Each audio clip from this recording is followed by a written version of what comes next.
Olá, é sempre muito bom e agradável ter você aqui comigo. Seja muito bem-vindo, seja muito bem-vinda.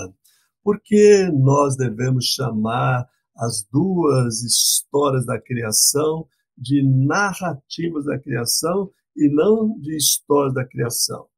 Como assim duas narrativas?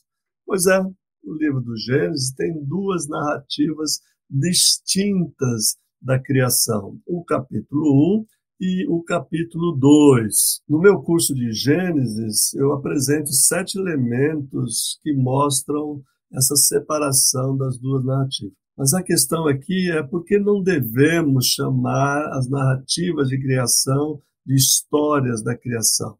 Nós não devemos chamar as narrativas da criação de história por um fato muito simples. A palavra história implica em uma determinada leitura já pronta e feita sobre a criação. O capítulo 1º do livro de Gênesis apresenta uma narrativa muito singular da criação. Não é história no sentido que nós aprendemos na escola, fatos comprovados, fatos averiguados, com materialidade histórica. A segunda narrativa da criação, no capítulo 2, também não pode ser chamada de histórica, porque não se trata de história no sentido que compreendemos.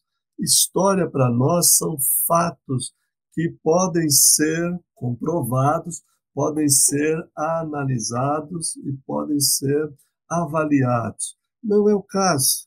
As narrativas da criação têm um propósito literário, um propósito espiritual. Não é para informar você que Deus criou, não é para noticiar que Deus fez o mundo dessa ou daquela forma.